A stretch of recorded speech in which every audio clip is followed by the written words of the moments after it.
Contre les murs, ivre d'éclat, chute le soleil, non brisé de la fleur. Cœur qui tremble est plus lourd que l'attente du marin, arrogante prière au vide, que de battre ses ailes, mais que vaut-il d'être debout qu'entraîne la lumière au sol? Par devoir d'insomnie ou nécessaire chanson de chair, la nuit cassée à corps battant d'un octambule, et surgit l'aube des chênes, bleu comptant la course des vagues, tel secret de pluie, quelle longue route, l'espoir.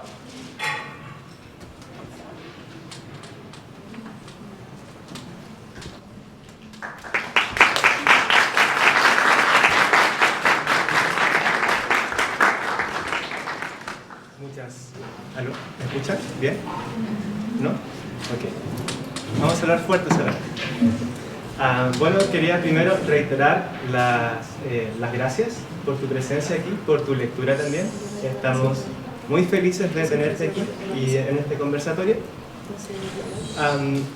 Uno de los temas recurrentes que tocas en tu obra es la crisis política, económica y social por la que atraviesa Haití. Tus personajes se encuentran en un contexto de diversos tipos de violencia.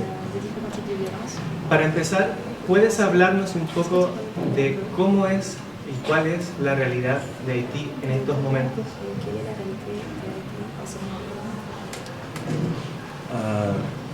Bon, en ce moment, la réalité en Haïti est très complexe et vu que je suis au Chili, c'est compliqué de tout savoir de ce qui se passe. Ça va. Et du coup, moi j'essaie de suivre un peu ce qui se passe là-bas, mais le temps de comprendre une chose qui vient de se passer, il se passe déjà 10 000 autres choses. Mais de manière globale, je crois qu'il y a une espèce de chaos politique où l'État est totalement absent et que la population, elle essaie de résister en organisant sa vie pour trouver une sortie de cette crise. Mais en face, malheureusement, on a des gens qui ont du pouvoir et qui sont prêts à tout pour le garder. Mais je crois qu'il y a de l'espoir dans cette situation pour sortir de cette crise, parce que le peuple ne lâche pas. On a comme exemple les derniers soulèvements populaires qui viennent de se passer en septembre, où tout le pays s'est réveillé. Il y a eu de grandes émeutes. Je pense que c'est des preuves que le peuple, il veut retourner à la vie et revendiquer son droit de vivre dans la dignité.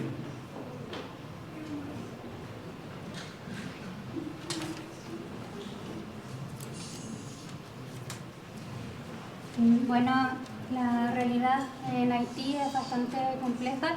Ahora, porque estoy acá en Chile, es bastante difícil saber lo que pasa ahora mismo. Trato de seguir más o menos lo que está pasando en el momento, pero cuando pasa una cosa ya pasaron 1000 cosas al mismo tiempo. Pero de manera global creo que en Haití existe un caos a nivel político debido a un Estado que está ausente.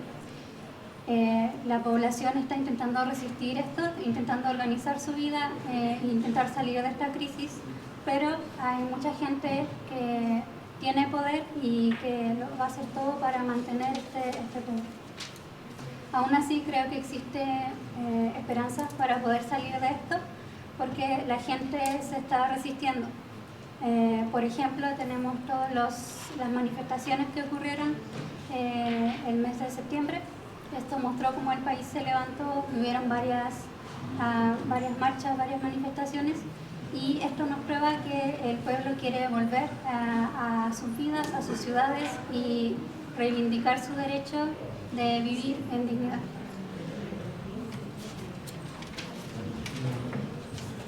Bien. A propósito de esta crisis que tú estás planteando,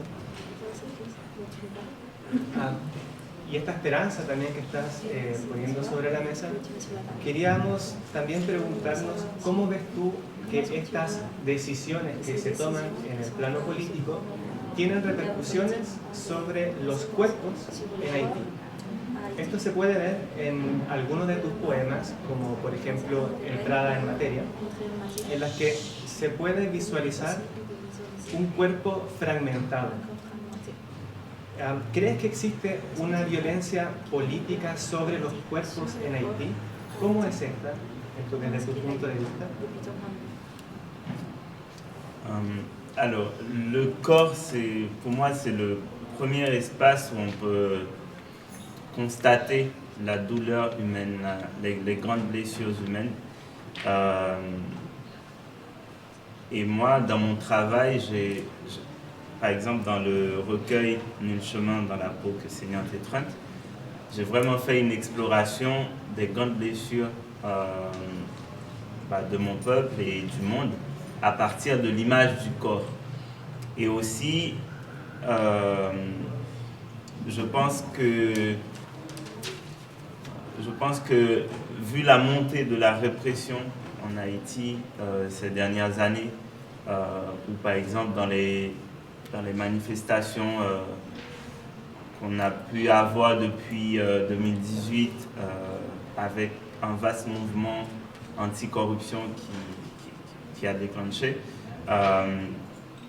on a eu beaucoup de morts, beaucoup de blessés dans ces manifestations. Et du coup, cette violence-là, elle n'est pas seulement dans l'idée, elle n'est pas seulement la violence symbolique du pouvoir, comme ça l'est depuis longtemps, mais ça touche aussi des gens directement, des corps directement. On ne peut plus compter les morts ces derniers temps en Haïti.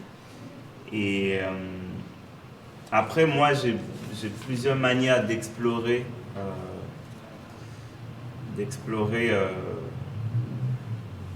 le corps dans mon œuvre.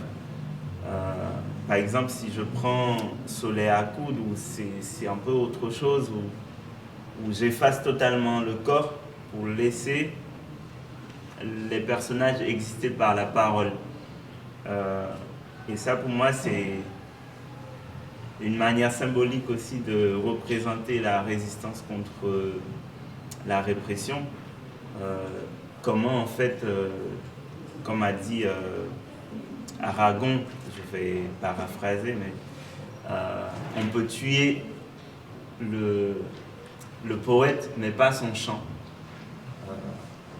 Justement, pour moi, ça décrit la force de la parole comme outil de transformation. Eh bien, si on prend dans Cathédrale des cochons, même chose, où je mets la parole du poète face au pouvoir, face à la répression, face à la violence que son pays subit. Là, il est en prison, mais il essaye de briser les murs, de briser les barreaux avec ses mots. Et je parle peut-être beaucoup trop. Désolé.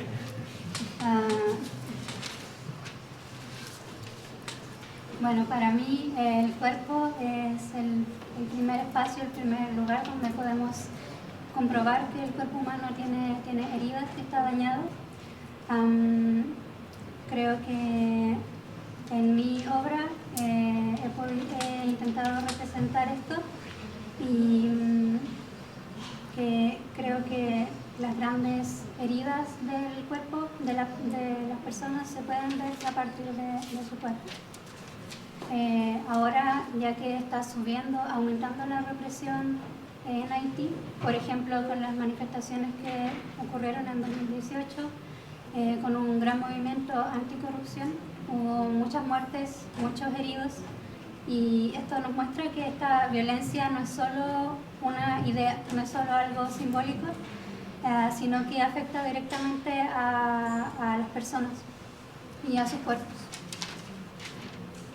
En mis obras tengo distintas maneras de explorar el cuerpo. Por ejemplo, en mi libro Soleil à Coudre es algo completamente distinto, ya que se representan los personajes no a través de un cuerpo, sino que la persona existe a través de la palabra. Y para mí eso es una manera de simbolizar la resistencia contra la represión. Y aquí puedo citar a Aragón, que dice que se puede matar al poeta pero no a sus palabras. Y creo que eso muestra la fuerza de las palabras para la transformación. También en mi otra obra, Cathédrale de Touchant, aquí también se muestra el poder de las palabras a través de este personaje frente al poder y a la violencia que está ocurriendo en su país. Este personaje está en prisión, pero intenta romper estas barreras a través de la palabra. Quisiera detenerme un poco en esta última idea que planteas, porque dentro de este contexto tan caótico y violento que está sucediendo en Haití, en tu obra aún así se deja ver cierta luz de esperanza precisamente a través del ejercicio de la palabra poética. Como tú dices, por ejemplo, la protagonista de Soleil à Coudre, ella escribe cartas a su amada para dar a conocer ese deseo, esa esperanza de vivir.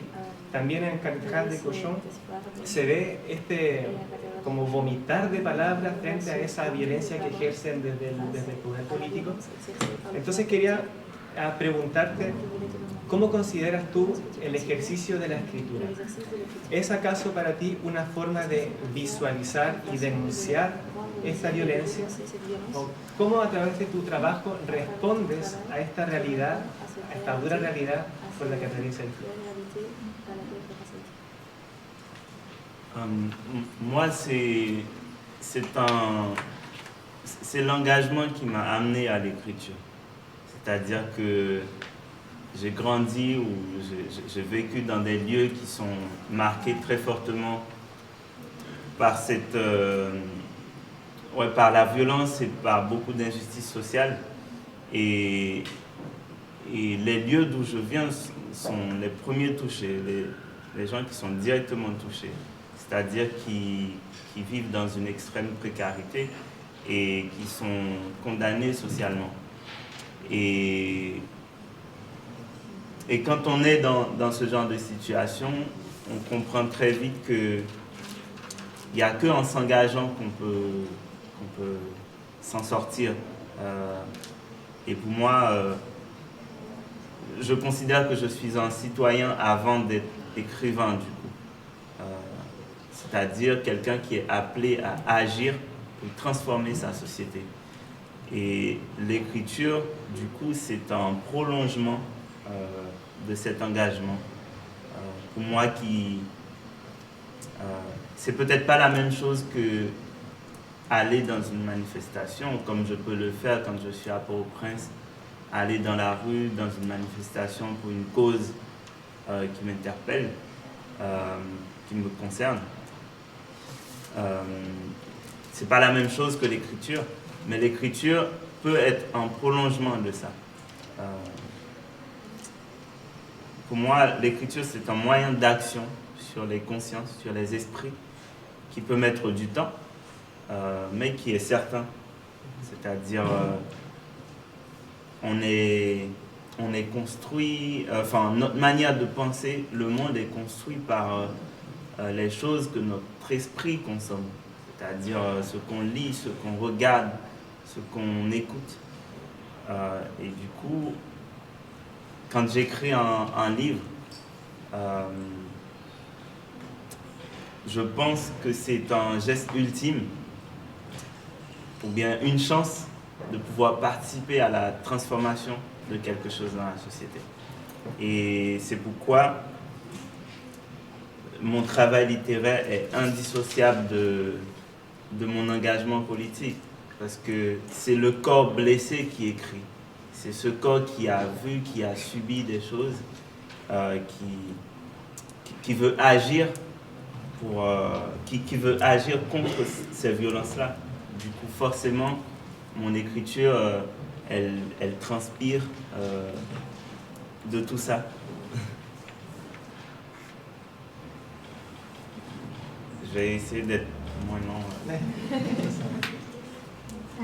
Bueno, para mí estas fueron las situaciones que me llevaron a la escritura, a ser escritor. Porque yo viví la experiencia de estar en estos lugares que fueron los más afectados por la violencia y por la injusticia social. El lugar de donde vengo fueron las personas afectadas más directamente por estas situaciones, un lugar con mucha precariedad y que fue condenado socialmente. Y es por esto que para mí, solamente comprometiéndome con esta causa es que podemos salir de esta crisis. Para mí, yo soy un ciudadano antes de escritor. Es por esto que soy una persona a la cual siente este llamado a actuar por una transformación. Y la escritura es como una extensión de esto.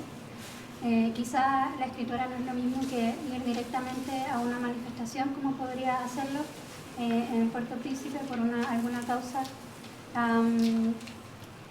causa, en específico. Sin embargo, la escritura también puede ser una extensión de esta protesta. La escritura puede ser un medio de acción para la expresión de estos sentimientos. Quizá toma tiempo, pero es algo bastante certero. Ahora también creo que el mundo, digamos, se construye a través de las cosas que están en nuestra mente, las cosas que pensamos, a través de lo que consumimos, lo que leemos, lo que vemos o lo que escuchamos. Y cuando yo escribo, intento que mis escritos sean un gesto final, digamos, una oportunidad importante para participar en esta transformación social. Es por esto que mi trabajo como escritor no se puede separar de las causas sociales en las que lucho. Porque es este cuerpo herido el que está escribiendo. Es una persona que está intentando participar, reaccionar y actuar contra la violencia y contra todas las situaciones que ocurren. Y creo que mis escritos representan todo esto. Et si je peux ajouter quelque chose, quand je regarde mon parcours et la personne que je suis aujourd'hui avec une conscience politique par rapport à ce qui se passe dans ma société, c'est grâce à l'écriture, c'est grâce aux livres et à la musique, beaucoup la musique rap. J'ai été formé par ça. Donc pour moi, c'est une preuve que la littérature peut produire un changement dans nos sociétés. J'ai été formé par ça, pas seulement pour devenir écrivain, mais tout simplement comme être humain et politiquement. Donc pour moi, c'est une preuve que la littérature, c'est un outil puissant pour faire bouger les lignes dans nos sociétés.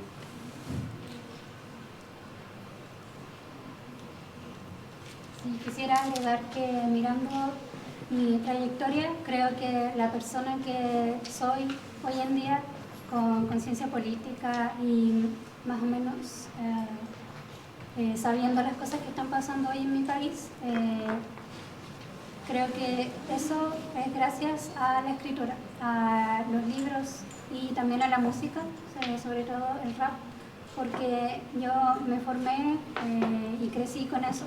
Y para mí eso es prueba de que la literatura puede llevarnos a un cambio.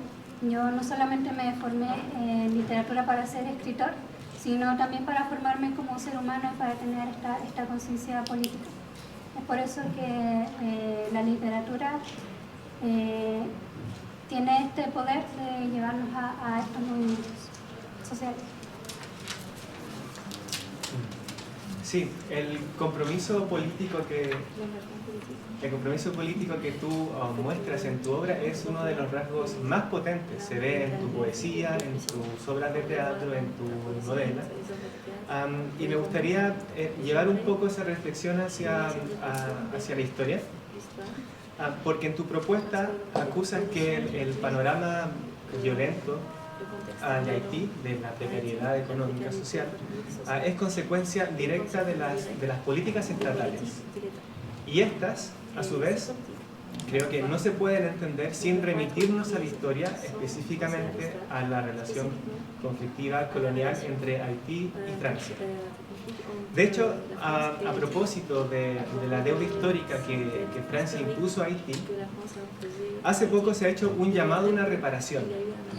En este sentido, me gustaría llevar la discusión hacia tus reflexiones y tu propuesta y preguntarte cómo las problemáticas que tú abordas en tu trabajo dialogan con este conflicto histórico, aunque no sea directamente.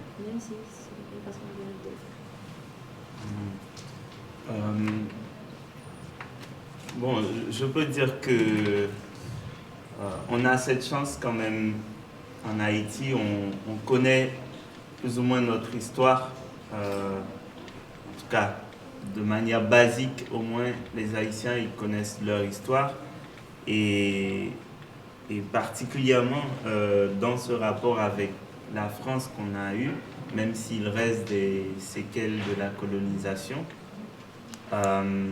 les Haïtiens savent qu'on a vaincu l'esclavage, qu'on a vaincu le colonialisme. Et ça, c'est quelque chose qui me marque et qui m'accompagne toujours. Et moi, dans mon travail, bien sûr, je suis dans une perspective décoloniale, dès que c'est possible, en fait. En tout cas, dans tout ce que j'aborde, dès qu'il y a ces questions qui reviennent, je les regarde avec une perspective décoloniale.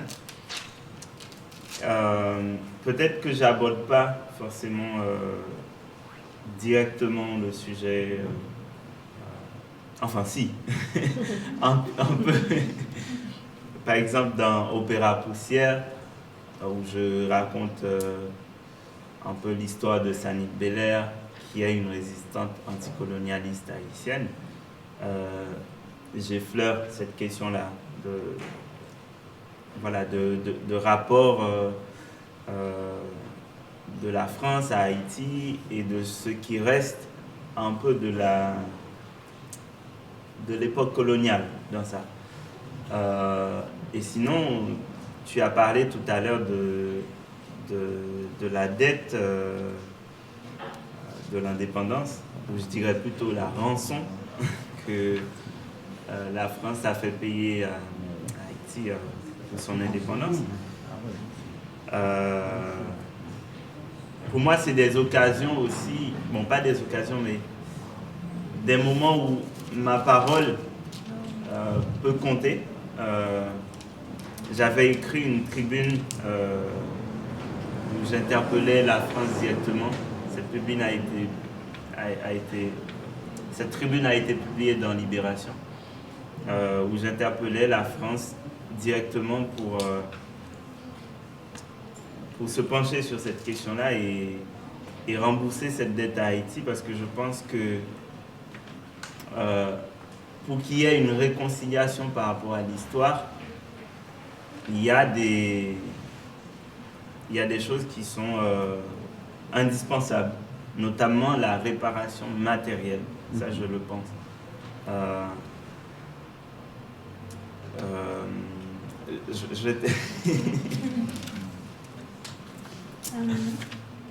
Bueno, creo que puedo decir primero que existe una gran oportunidad en Haití, ya que la mayoría de los haitianos conocemos nuestra historia, ya sea de manera bastante básica.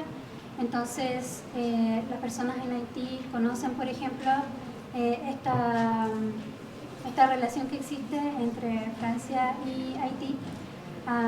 Si bien aún quedan secuelas de la colonización, sabemos que Haití venció a la esclavitud y al colonialismo, y creo que ese pensamiento es algo que me acompaña siempre. Ahora, en mi trabajo siempre tengo una perspectiva de descolonización cuando sea posible. Si bien no directamente necesariamente, o tal vez sí, por ejemplo, en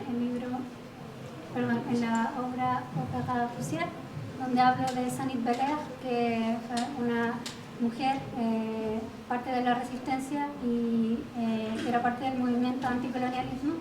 En esta obra se pueden ver distintos temas con respecto a esto, a la relación entre Francia y Haití, y también lo que queda de esta época colonial. Ahora también, como se mencionó, existe esta deuda, este pago que se impuso en Haití y que se impuso para obtener la independencia de Haití. Y creo que mis obras, en algunas de mis obras, mis palabras podrían contar. Por ejemplo, en una de mis obras interpelo directamente a Francia para que puedan pensar en este tema y reembolsar la deuda que pagó Haití a Francia. Porque creo que para que haya una reconciliación hay algunos aspectos que son indispensables, y entre ellos se encuentran estas reparaciones materiales. Je peux ajouter que la littérature me donne aussi la possibilité d'aller peut-être plus loin, ou du moins à un autre endroit que l'histoire parfois n'a pas touché. C'est-à-dire que avec la fiction et la poésie, c'était un peu cet exercice dans Opéra Poussière. Avec la fiction et la poésie, je peux essayer de combler des trous que l'histoire a laissés, dans la manière qu'on l'a raconté, ce qu'on a omis, ce qu'on a mis de côté volontairement parce qu'on veut raconter cette histoire de telle manière. Donc moi, j'ai la fiction, j'ai la poésie qui me permettent de réparer ces endroits-là. Et je pense que c'est assez complexe pour moi parce que bon, on me pose souvent la question, j'écris beaucoup en français et je vis en France ces derniers temps. Mais je pense que la littérature me donne un autre rapport, par exemple, à cette langue qui certes a un statut colonial en Haïti, mais la littérature me permet de dépasser ce statut-là. C'est-à-dire que c'est plus cette langue qui me commande ou qui me traumatise quand je devais la rencontrer à l'école, par exemple, avec sa grammaire rigide et, et tout ce qui va avec.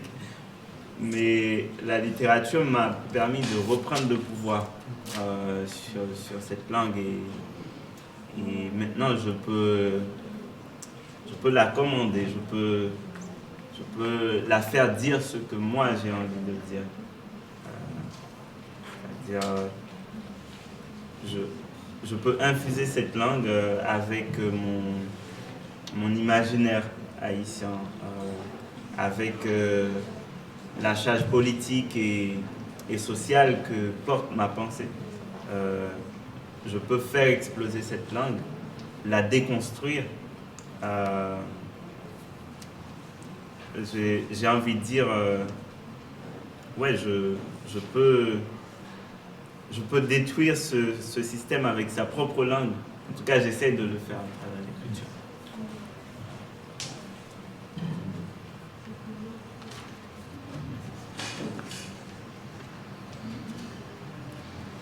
Quisiera agregar que con la literatura creo que se me ha hecho posible ir más lejos o ir a otro tipo de ambientes a los que no ha llegado la historia, por ejemplo a través de la ficción y la poesía que están presentes en Oaxaca. He podido, por ejemplo, intentar llenar algunos vacíos que existen, omisiones o cosas que se han dejado de lado voluntariamente porque se ha querido contar la historia de una sola manera. Y esto, la literatura me ha permitido a profundizar estos aspectos. Creo que con respecto a la lengua es un tema un poco complejo para mí porque siempre surge el tema de que yo vivo en Francia y escribo en francés, pero creo que la literatura me ha entregado otro enfoque con respecto a la lengua, a este idioma, el idioma francés, que siempre ha tenido un estatus colonial en Haití. Creo que la literatura me ha permitido superar este punto de vista. Creo que ya ahora el francés no es un idioma que, digamos, que me dé órdenes o que me dé estos traumas que tuve en la escuela con la gramática tan rígida del francés. Creo que la literatura me ha enseñado a retomar el poder del francés y ahora soy yo, digamos, quien da órdenes a la lengua, ya que puedo hacer que diga lo que yo quiero. La puedo llenar con lo que es mi imaginario haitiano, también de cargas políticas y sociales. También puedo, digamos, hacer explotar la lengua, deconstruirla y lo que intento hacer con la literatura, digamos, es destruir este sistema con su misma lengua. Muy interesante lo que planteas. Esto me lleva a pensar y a recordar, hay un par de entrevistas en internet en las que los anfitriones plantean sugiriendo que esta crisis humanitaria que hay en Haití se debe casi exclusivamente al terremoto del 2010. Entonces, con toda esta relación política con la lengua, con la historia, con las crisis sociales, queríamos preguntar cómo ha sido la recepción de tu obra en los medios franceses. ¿Crees que tu trabajo incomoda porque vuelve a abrir esta relación conflictiva o no? Bon, je pense que de toute façon, c'est toujours bien de poser les questions qui n'ont pas été posées, ou c'est déjà un chemin pour essayer de résoudre certains problèmes. Donc moi, je ne fais que poser des questions, ouvrir le débat sur certains sujets. Si je reviens à cette question de rançon, par exemple, la dernière personne qui publiquement, avec une très grande influence, avait interpellé la France sur cette question, c'était Jean-Bertrand Aristide, président d'Haïti. Il a subi un coup d'État orchestré par la France. Ça a été prouvé par des enquêtes.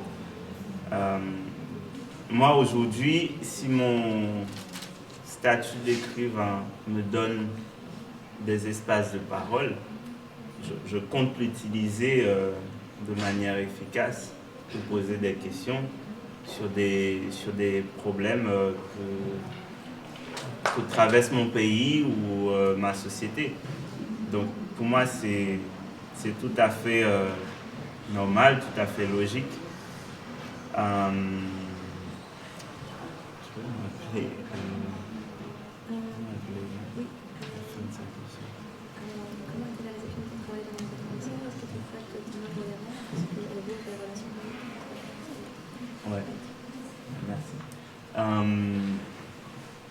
Oui, je pense que de toute façon, que ça dérange ou pas, je poserai toujours les questions que j'ai envie de poser.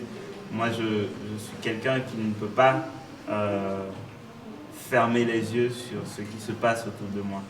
Et comme je l'ai dit tout à l'heure, c'est ça qui m'a amené à l'écriture. Donc, j'aurais pas de raison d'écrire ou de prendre la parole si c'est pas pour comment dire, réveiller les gens sur des choses. Maintenant, en France, en étant haïtien et publiant des livres et évoluant en France, je peux dire que les médias, en même temps, mon travail est assez diffusé en France. En même temps, il y a une tendance à te garder éternellement dans une périphérie. C'est-à-dire, c'est comme s'il y avait les écrivains et il y avait un écrivain haïtien. Et ça, oui, c'est quelque chose de récurrent. C'est-à-dire, on te renvoie toujours à ton origine et comme si je ne peux pas être qu'un écrivain comme tout le monde. Par exemple, c'est comme si on va me voir comme une exception. Par exemple, on va parler de mon travail en disant il parle d'Haïti, il parle d'un quartier de Port-au-Prince, mais ça rejoint l'universel. Comme si l'universel était assis sur son trône à Paris et qu'il fallait prendre l'avion pour venir le rencontrer. Alors que moi, je pense que j'écris à partir d'une petite ruelle de mon quartier, d'un bidonville de Port-au-Prince, et je parle du monde parce que ça fait partie du monde. Oui, je parle de l'humanité en étant dans mon lieu. Donc, ouais, pour moi, il y a quelque chose à casser dans ça, et à chaque fois que j'ai l'occasion, j'essaye de le faire.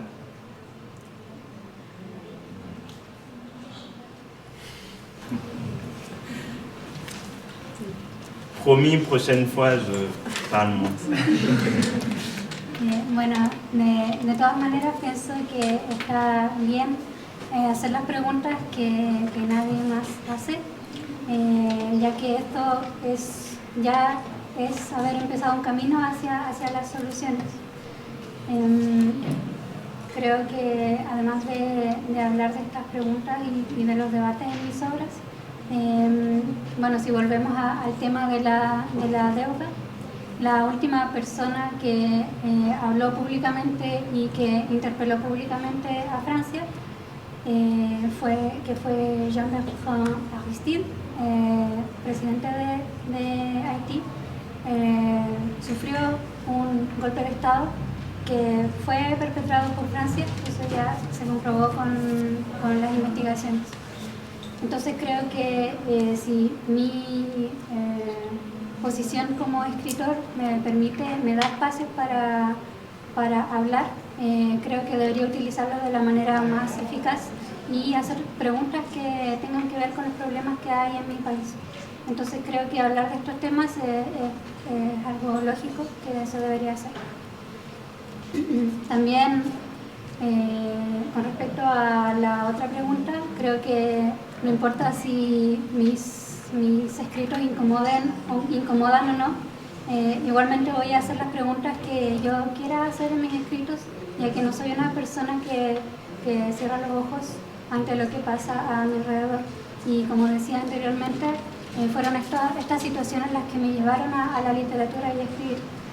Entonces, la razón por la que escribo es esta oportunidad de poder despertar a la gente. Ahora, con respecto a Francia, siendo de Haití y habiendo publicado distintos libros en Francia, Creo que los medios de comunicación, si bien mi trabajo ha sido bastante publicado, al mismo tiempo existe una tendencia de mantenerlo, digamos, en una periferia. Es como si hubiese, de un lado estuvieran los escritores y del otro lado los escritores de Haití. Y eso es algo que pasa bastante frecuentemente, que siempre te envían a tus orígenes, como si solamente pudieras ser, digamos, un escritor sobre Haití. Y incluso pasa mucho que me ven como una excepción, que dicen, este escritor habla de Haití, pero también habla de temas universales, como si estos temas universales tuvieran su propio trono justamente en París y hubiese que tomar un avión para ir hacia esta universalidad. Además, yo escribo desde mi barrio. Las cosas que yo escribí han sido desde Puerto Príncipe y hablo de estos lugares, pero también hablo de cosas del mundo, porque este lugar es parte del mundo y es por eso que hablo de la humanidad desde donde sea que esté. Y creo que esta tendencia es algo que tenemos que intentar romper y intento hacerlo siempre que sea posible.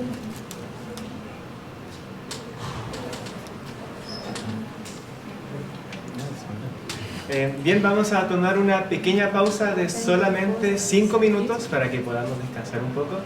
Y mientras tanto, pueden aprovechar el tiempo para escribir preguntas si es que tienen, y las compañeras van a pasar a revisarlas, recogerlas para verlas al final del conversatorio. Solo 5 minutos y volvemos.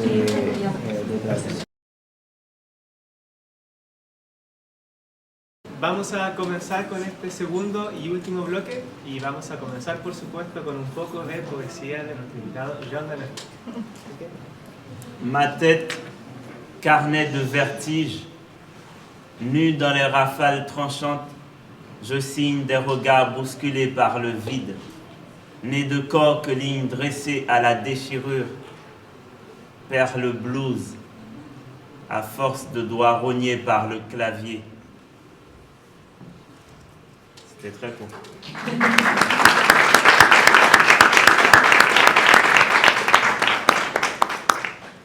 Bien.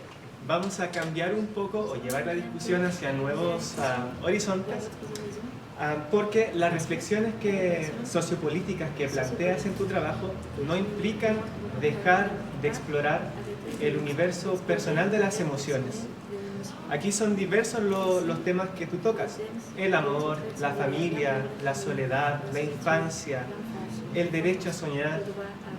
Y esto me recuerda al último verso del primer poema que leíste, que dice: qué larga ruta la esperanza. ¿Qué ha significado para ti en tu proceso de formación temprana la poesía? ¿Cómo ha sido el camino que has trazado hasta aquí? Moi, j'ai commencé à écrire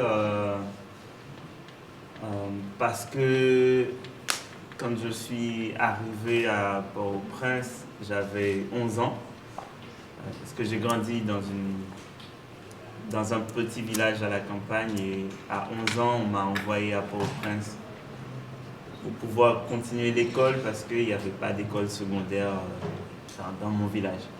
Et à Port-au-Prince, à cette époque, c'était l'explosion du rap haïtien, et j'ai commencé à en écouter, et j'étais attiré par cette forme de poésie qui est assez directe, assez virulente, et il y a l'ambiance musicale aussi qui me plaisait bien. Donc comme tous les jeunes, j'étais embarqué là-dedans. Et je pense que surtout je voyais le fait que des jeunes qui me ressemblaient étaient au devant de la scène. Avant, ils n'avaient pas droit de citer dans la société. Et ils ont pris le rap, qui est une forme artistique méprisée, discriminée aussi. Ils l'ont transformé, ils l'ont imposé à la société. Tout le monde les écoutait. Déjà, peu importe ce qu'ils disaient, mais je trouvais que c'était déjà une manière d'inverser la logique de la société. L'imposer de nous écouter. Et du coup, c'est comme ça que j'ai commencé à écrire mes premiers textes. C'était un ramassis de rimes très ennuyantes, je vous assure. Mais c'était le premier pas qui a fait que au lycée, il y a des professeurs de lettres qui ont vu des choses que j'écrivais ou que je faisais dans leurs cours, à part perturber leurs cours, et qui m'ont amené vers les livres, qui m'ont fait découvrir des choses en dehors des livres de matière scolaire. Et là, c'est tout un monde qui s'est ouvert à moi parce que ça venait compléter cet héritage-là que j'avais de la musique. Et ouais, j'ai commencé à dévorer des livres et j'ai pas arrêté. Mais ce qui est très important à dire là-dessus par rapport à la poésie, comme cette première rencontre a été avec la poésie, je pense que ça m'a donné une conscience profonde du langage, c'est-à-dire comment la poésie peut nous permettre d'inventer une autre langue. C'est comme une petite révolution à l'intérieur de la langue, ou une grande révolution. Et du coup, aujourd'hui, même si j'écris dans d'autres formes littéraires, comme le théâtre ou le roman, je ne fais que leur imposer, je veux dire à ces gens littéraires, leur imposer ma poésie. Donc je peux raconter une histoire en restant poète.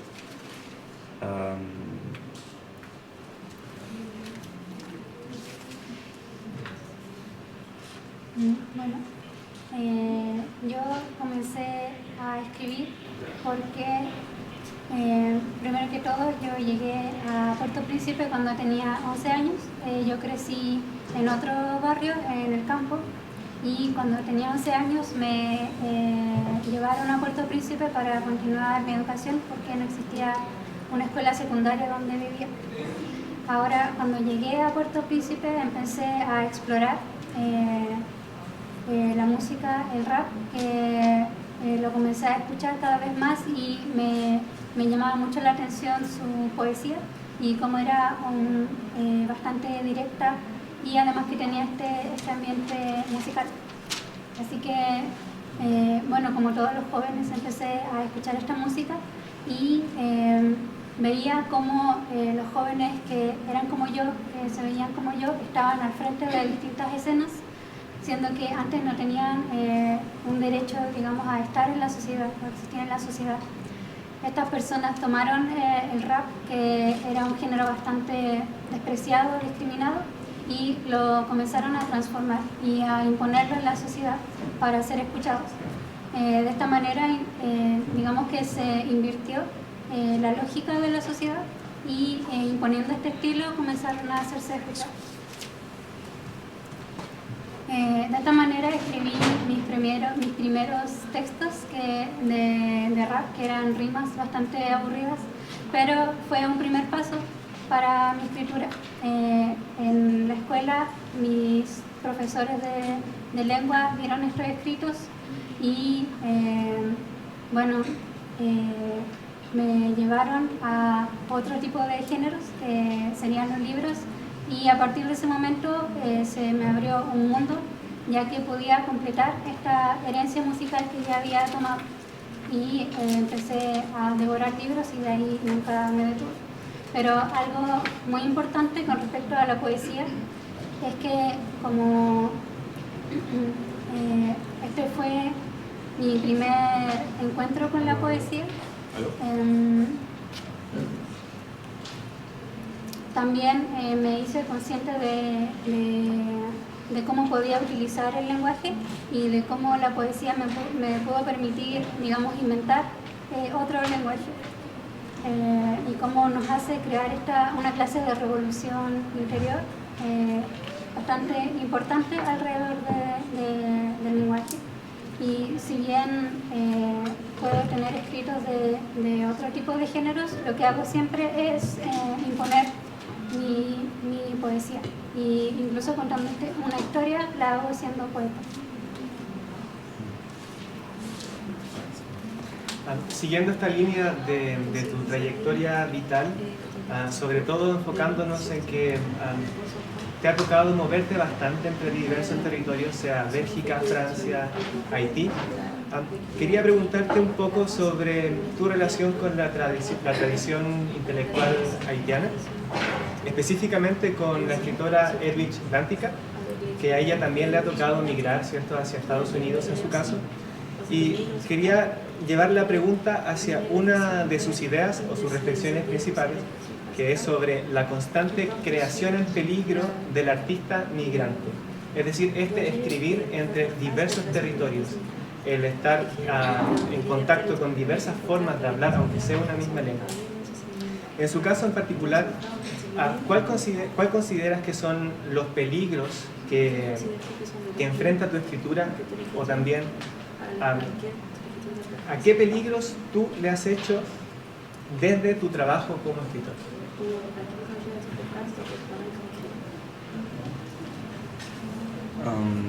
Bon, je dirais que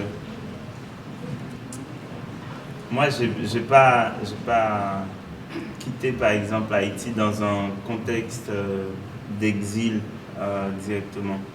C'est-à-dire, c'était pas pour des problèmes politiques ou de l'insécurité, tout ça. C'est vraiment par rapport à... J'ai suivi mon travail, en fait. J'étais très souvent invité en France et en Belgique. Et à un moment donné, après beaucoup d'allers-retours, j'ai décidé de m'installer en France pour répondre à un agenda qui est très chargé. Maintenant, je pense que forcément, quand on vit dans un autre lieu, voilà, on est imprégné aussi de ce qui se passe dans ce lieu-là, même si je porte... j'ai l'impression que je porte Haïti en moi toujours comme parfois comme un espoir, parfois comme une blessure éternelle. C'est-à-dire que même en étant à des milliers de kilomètres, je me sens concerné constamment par ce pays, par ce qui s'y passe. Peut-être parce que les choses que j'ai vécues en Haïti, les lieux où j'ai vécu, c'est impossible pour moi de les oublier. Et même par rapport à, j'ai envie de dire, mon devoir citoyen fait que je ne peux pas laisser ces lieux derrière moi. Parce qu'il ne s'agit pas pour moi de juste se tirer soi-même voilà, des ténèbres et c'est bon. Je pense que toute vie a un sens politique. Et pour moi, ma vie, elle serait vaine si elle n'a pas de sens pour ma société, pour ma communauté. Donc oui, même en étant ailleurs, c'est pour ça que je continue à porter la parole de mon peuple, parce que c'est, comment dire, c'est indissociable de mon corps qui a vécu en Haïti, en fait. Par rapport aux écrivains qui vivent dans d'autres pays, tu as cité le cas d'Edwidge Danticat, je constate qu'il y a quelque chose qui s'opère qui est intéressant. Par exemple, Edwidge Danticat, elle vit aux États-Unis et elle écrit en anglais. il y a des écrivains haïtiens au Chili ou dans d'autres pays de l'Amérique latine qui écrivent en espagnol. Je trouve ce mouvement-là intéressant, même s'il change de langue, le plus souvent, le texte continue à se nourrir d'un imaginaire haïtien et parfois de situations, enfin de réalité haïtienne. Et je crois que c'est un peu le cas pour moi. J'écris avec ce pays en moi parce qu'il fait partie de moi. Mais ça ne veut pas dire que je ne laisse pas entrer d'autres imaginaires en moi. Si je peux continuer. si je prends un exemple tout bête, tout simple, aujourd'hui on peut trouver le mot métro dans mes textes, alors que voilà, en Haïti, j'ai jamais connu de métro. Donc ça, même si c'est un détail, et d'ailleurs j'ai vu ça que récemment en relisant certains textes, ça vient de manière inconsciente, mais c'est normal. Et moi je vis ailleurs, pas avec une nostalgie éternelle de mon pays. C'est-à-dire, je ne cherche pas Haïti en France. Je sais qu'elle n'est pas en France. Mais mon corps transpire de ce pays, quoi.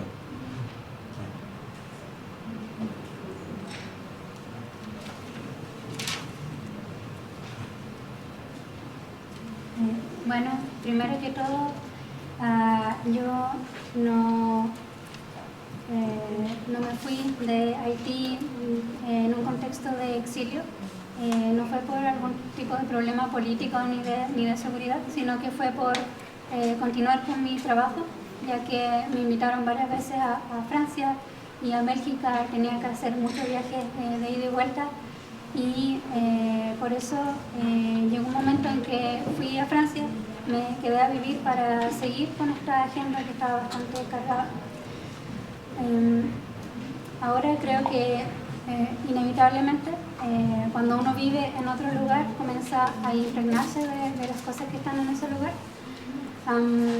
Yo al menos vivo con mi parte de Haití, que a veces se presenta como una esperanza, a veces se presenta como una herida eterna.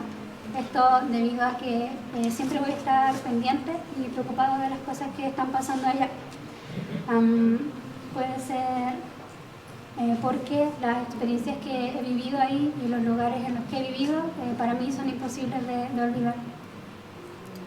Y creo que también siempre voy a tener este deber ciudadano que no me deja o ignorar esta responsabilidad y dejar simplemente este lugar en las tinieblas. Creo que todas las vidas tienen un sentido político, y creo que mi vida sería en vano si no fuera luchando por mi sociedad y por la comunidad en la que vivo. Por eso es que aún viviendo fuera seguí escribiendo y seguí representando la voz de mi pueblo, porque creo que es parte de mi corazón. Y ahora con respecto a la escritora Dantica, hay algunas cosas que resultan bastante interesantes.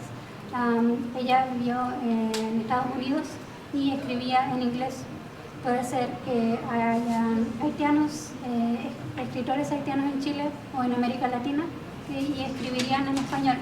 Creo que este es un fenómeno bastante interesante, ya que aún cambiando en los distintos idiomas, los textos están, digamos, impregnados o nutridos con el imaginario de Haití y las realidades que se viven ahí.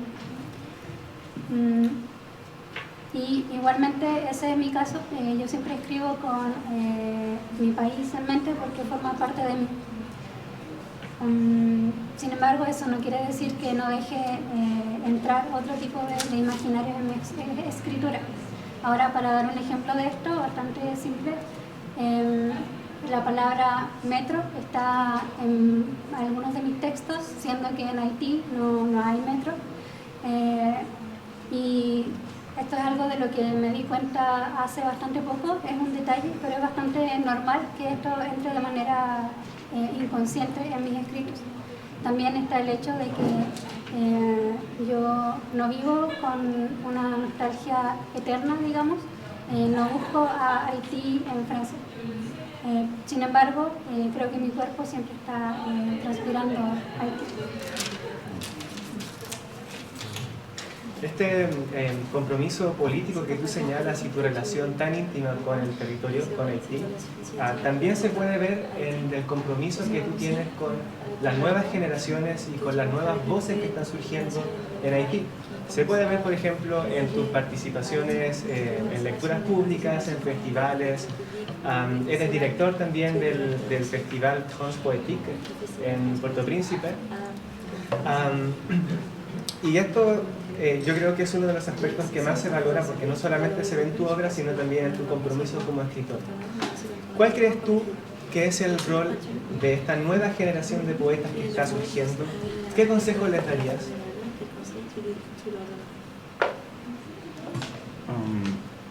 Pour moi, ça a du sens de participer à construire des choses dans ma communauté.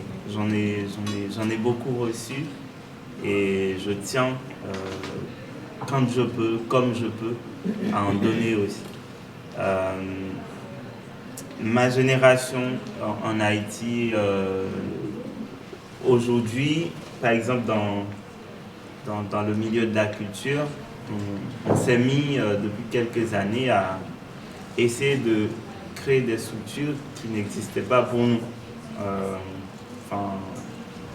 dont on avait besoin pour nous aider à émerger, mais qui n'existaient pas. Donc, ouais, je pense que c'est important de créer ces structures-là, de les faire vivre. Par exemple, si je prends le festival Transpoétique que j'ai monté, j'aurais pu très bien faire un festival de poésie en France. Ce serait très facile, 10 fois plus facile pour moi de trouver des partenaires, de faire un festival de poésie en France. Mais ça n'a pas le même sens pour moi. Parce qu'en France, il y a des centaines de festivals de poésie. Mais j'avais envie qu'un festival de poésie existe dans mon pays aussi. Surtout que la poésie a un statut très fort en Haïti. Donc pour moi, c'était important de mettre en place un événement qui cristallise ces énergies autour de la poésie. Et d'ailleurs, on le fait vraiment avec les moyens du bord. On n'a aucune subvention de l'État. Et moi, par rapport à où j'en suis dans ma carrière, je pourrais clairement laisser ces choses-là derrière moi. Mais comme j'ai dit tout à l'heure, ma communauté m'a beaucoup donné, elle m'a fait exister. Je ne peux pas juste sauver ma propre tête, ma propre gueule et la laisser derrière moi. Donc, oui, pour moi l'engagement, comme j'ai dit tout à l'heure, l'écriture c'est un des moyens où je peux le faire, où je peux prolonger mon engagement, mais pour moi il précédait déjà l'écriture. Ce désir-là d'agir, d'apporter des choses de concret aussi. Ça existait avant l'écriture, donc j'ai pas besoin qu'une posture d'écrivain me fait oublier que je vis dans une société qui a besoin qu'on participe tous à sa construction.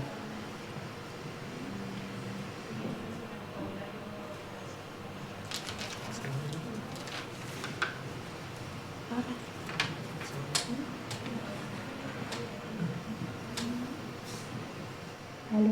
¿Ahí? ¿Sí? Bueno, primero que todo quisiera hablar del sentido que tiene para mí esta participación, empezando porque mi comunidad me ha entregado bastante, así que yo siempre quiero entregarles lo que yo pueda. Ahora, en mi generación, hoy en términos de cultura, estamos intentando crear algunas estructuras que antes no existían y que necesitamos, pero que hasta el día de hoy no existían, y creo que es importante hacer esto. Por ejemplo, tenemos el festival Hans Poetique, que perfectamente pude haberlo hecho en Francia. De hecho, me hubiese sido mucho más fácil conseguir socios para esto, subvenciones y apoyo para este festival, pero no tendría el mismo sentido. En Francia existen muchos festivales de poesía, y lo que yo quería es que hubiera un festival de poesía en mi país, sobre todo porque este género tiene un estatus bastante alto, bastante fuerte en Haití.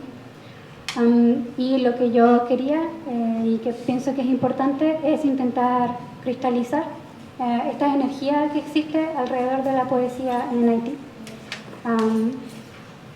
Este festival no tiene ninguna subvención del Estado, es algo que creamos en la comunidad, y creo que si bien en el momento en que estoy en mi carrera podría dejar todo esto atrás, mi comunidad, como ya lo mencioné, me ha dado mucho, y por eso quiero seguir participando en esto. La idea no es simplemente salvarme a mí mismo y dejar a todos atrás.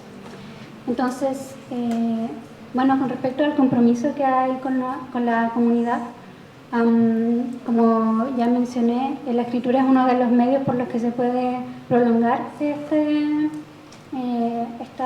compromiso, pero creo que este tipo de acciones existen desde antes de la escritura, estas ganas de actuar, de hacer algo al respecto, de hacer cosas concretas.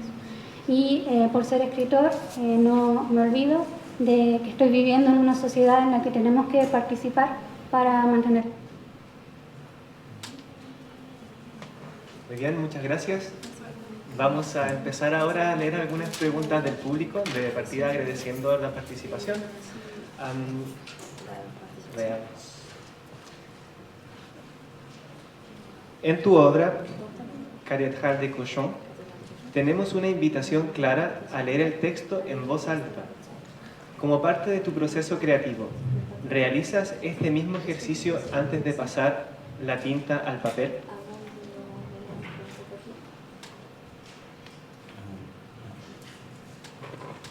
Alors, je le disais tout à l'heure, j'ai été très influencé par la musique, par le rap, où les textes, il y a un vrai souci de musicalité. C'est quelque chose que je cherche dans mon écriture, pas toujours de manière systématique et pas de la même façon que la musique de manière conventionnelle. Mais c'est très important pour moi, parce que les mots, c'est de la musique. Et quand on écrit, c'est comme une respiration qu'on cherche, un rythme. Et je dis pas toujours mes textes à haute voix quand je les écris, mais parfois ça arrive, parfois je le fais pour voir comment ça sonne, pour voir comment ça fonctionne. Des fois même, je peux commencer à travailler un texte dans ma tête avant de le mettre sur papier ou sur mon téléphone. Du coup, oui, c'est pas un processus systématique à chaque fois, mais ça arrive que je le fais. Sí, como mencionaba anteriormente, me influenció mucho la música cuando era joven, el rap en específico, y un elemento importante de estos textos es la musicalidad, y eso es algo que busco en mis escritos, si bien no de manera sistemática ni de la misma manera que la música convencional. pero creo que es importante porque las palabras son música y cuando escribo o cuando escribimos siempre se intenta buscar este tipo de ritmo. Y bueno, no siempre digo lo que voy a escribir en voz alta, pero a veces sí, intento recrearlo para ver cómo funciona, cómo suena. Y también puedo intentar recitarlo en mi mente antes de escribirlo en el papel o de escribirlo en mi celular. Así que no es algo que haga sistemáticamente, pero sí lo hago y lo tomo en cuenta.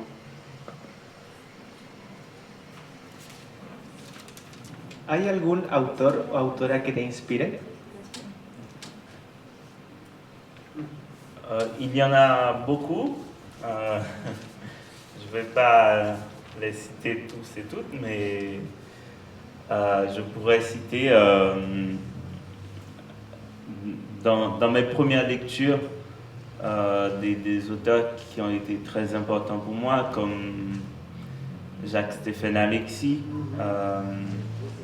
très grand romancier haïtien, et surtout qui faisait quelque chose que je cherche constamment dans mon écriture, comment il a réussi à allier de manière excellente un propos très politique avec une langue poétique merveilleuse. Et moi, c'est ça que je cherche aussi. Je pourrais citer Marie Vieux-Chauvet, c'est une autrice haïtienne aussi, qu'il faut absolument lire. Je ne sais pas si elle est traduite en espagnol déjà. Je pourrais citer, peut-être plus proche de nous, Alejandra Pizarnik, la poétesse. Je pourrais citer Toni Morrison, Aimé Césaire, etc.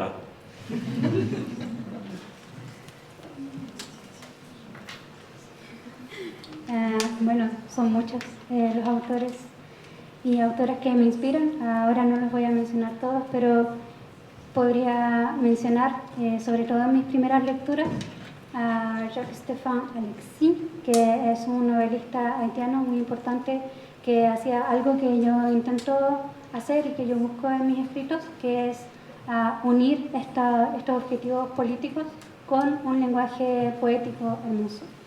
Además tenemos Marie Vieux-Chauvet, que no sé en realidad si tiene una traducción al español, pero creo que es muy importante leer a esta autora. Además tenemos más cercano a nosotros Alejandra Pizarnik, Toni Morrison y Aimé Césaire. Y con eso termino.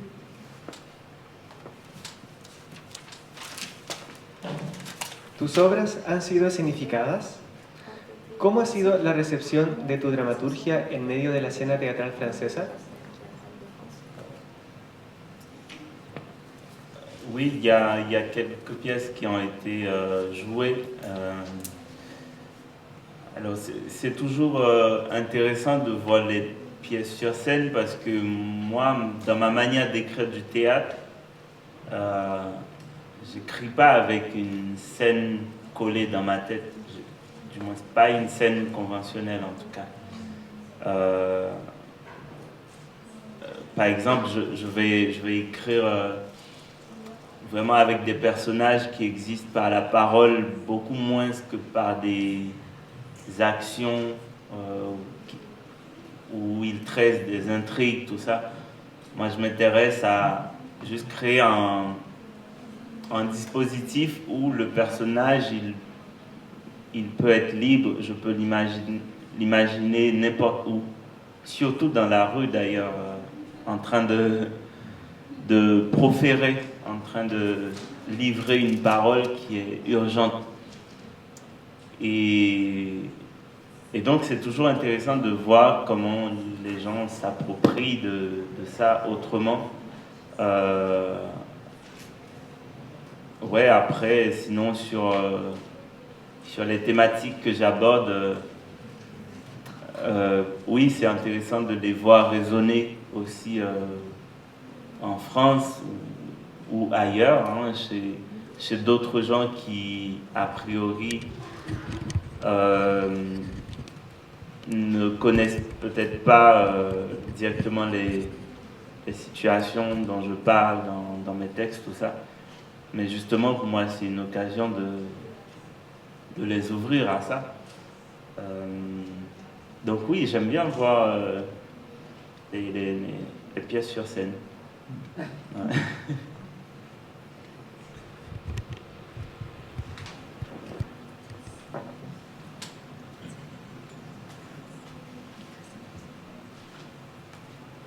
Sí, creo que es bastante interesante poder ver mis escritos en un escenario, sobre todo porque cuando escribo obras de teatro no estoy pensando, no tengo en mente una escena en particular, o al menos no de la manera convencional.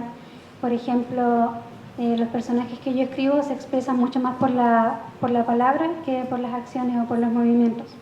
Entonces, lo que me interesa es tener un dispositivo por el cual mi personaje sea libre y que se pueda imaginar estando en cualquier lugar, sobre todo, por ejemplo, en la calle, profesando, hablando en voz alta, algo que es urgente.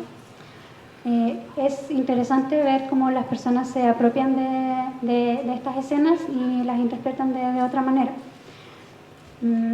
Hay también temáticas que abordo en mis textos y es interesante ver cómo resuenan con otras personas, ya sea en Francia o en otros lugares.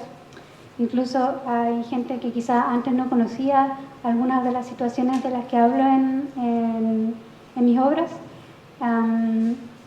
Entonces, eso me da una oportunidad a abrirlos a estas realidades.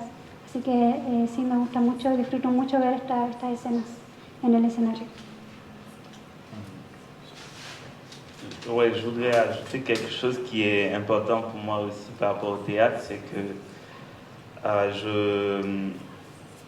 je pense que la scène n'est pas une condition indispensable pour moi à l'existence d'un texte de théâtre que j'écris. C'est-à-dire, pour moi, c'est d'abord de la littérature. Le théâtre que j'écris tient beaucoup à la langue, à la qualité de la langue. Et pour moi, c'est fait pour être lu aussi, ou même peut-être d'abord. Donc si c'est pas mis en scène, pour moi, c'est pas un problème pour l'existence du texte. Voilà. Et je travaille, j'ai la chance de travailler avec une maison d'édition en France, édition théâtrale, qui défend vraiment cette idée. Leur slogan, c'est « Le théâtre, ça se lit aussi ».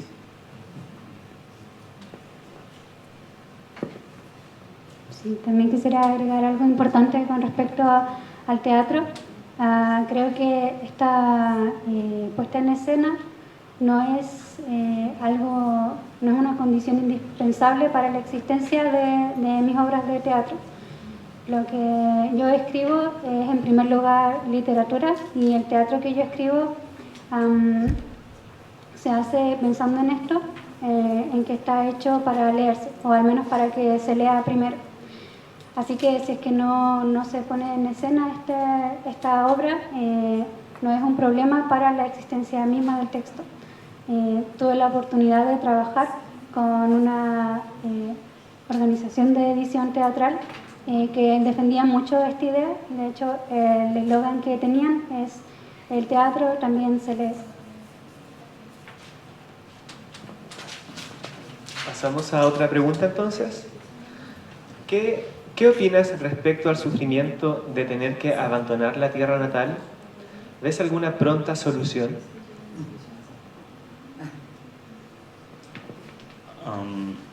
Alors, c'est très complexe pour moi à décrire, mais ce que je ressens ces derniers temps, par exemple, comme je disais, j'étais pas parti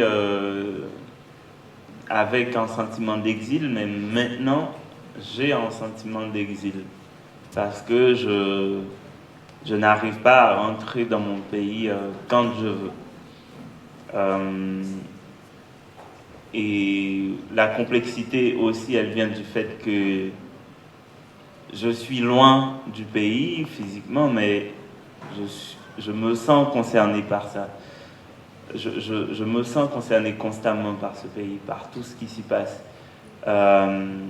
Et bien sûr, à beaucoup de moments, j'aimerais pouvoir être sur place pour faire des choses. Disons que oui, c'est une blessure qui est toujours présente. C'est une souffrance qui est toujours présente. Mais pas forcément dans le sens d'une nostalgie, comme je disais tout à l'heure. C'est plus, oui, le fait que je ne peux pas aller dans mon pays quand je veux. Voilà. Je ne dis pas plus. Bueno, es algo bastante difícil de describir para mí. Como mencioné anteriormente, yo no me fui de mi país con un sentimiento de exilio. Sin embargo, lo que estoy sintiendo ahora últimamente es precisamente este sentimiento de exilio porque no puedo volver a mi país cuando yo quiera. Y también porque, bueno, primero estoy lejos físicamente y estoy constantemente preocupado por lo que está pasando en mi país.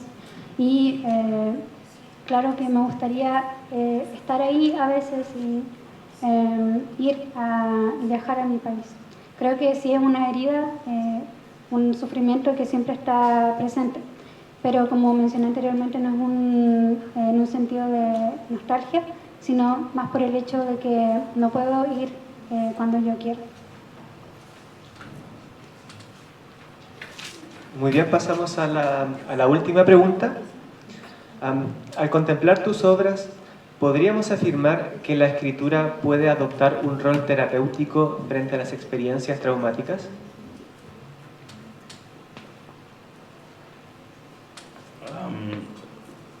Je peux dire oui, quand même, parce que je pense que l'écriture, elle peut-être qu'elle guérit pas directement, mais elle peut nous mettre sur un chemin de guérison.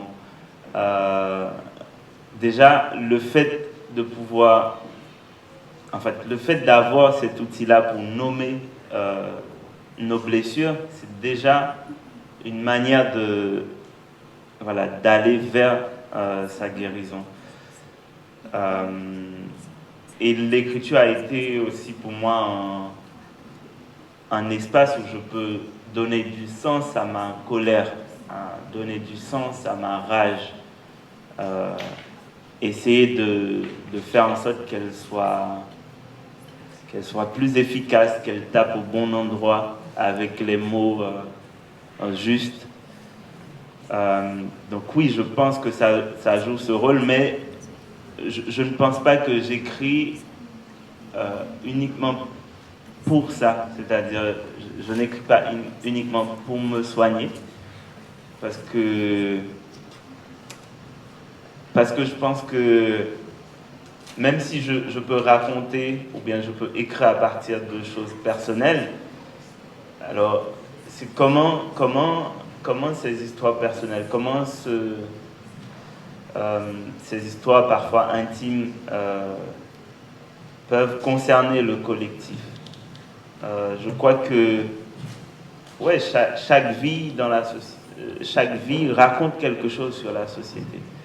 Alors moi, je vais chercher dans ma vie ou dans des vies personnelles, qu'est-ce qui peut convoquer le collectif. Donc oui, j'écris avec les autres et pour les autres aussi, j'ai envie de dire. Peut-être une grosse affirmation, mais...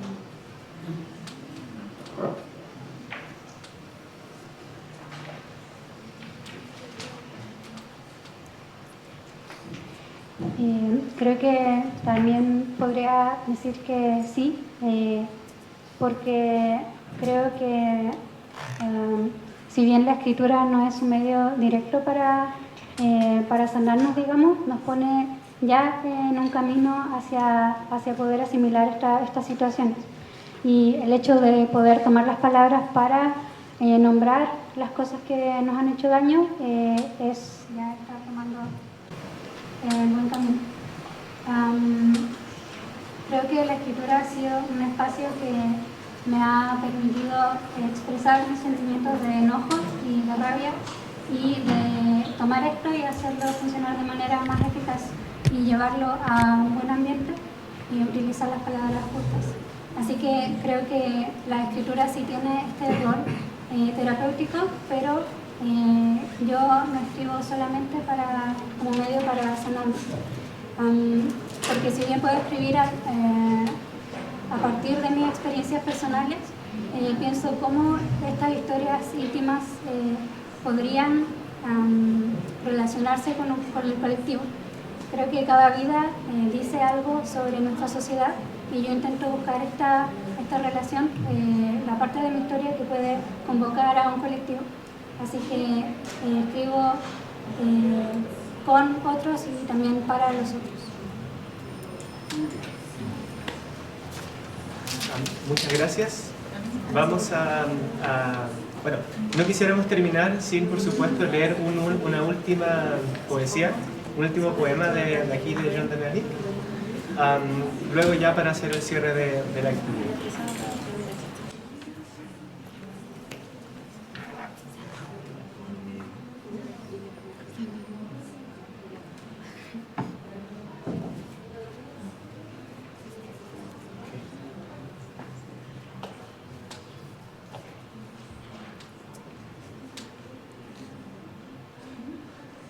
Calcul de la distance entre ma mère et le poème.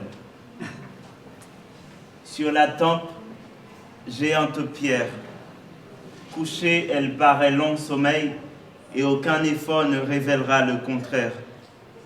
Debout fait porte, mais la poussant, on découvre un feu épais, passage absent. Qui saurait l'écarter, l'écarteler, la briser, la soulever peut-être tout simplement pour attraper verbe?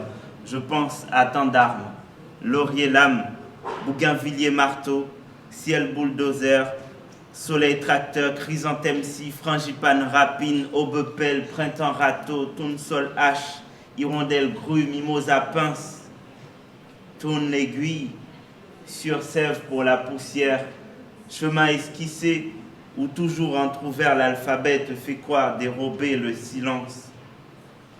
Longtemps sous mes gestes, les instruments rassemblés, la phrase demeure musique enterrée. Mots, mes témoins. Au jour naissant, je promets poème incomplet, jusqu'à ce que ma mère se retourne de l'au-delà.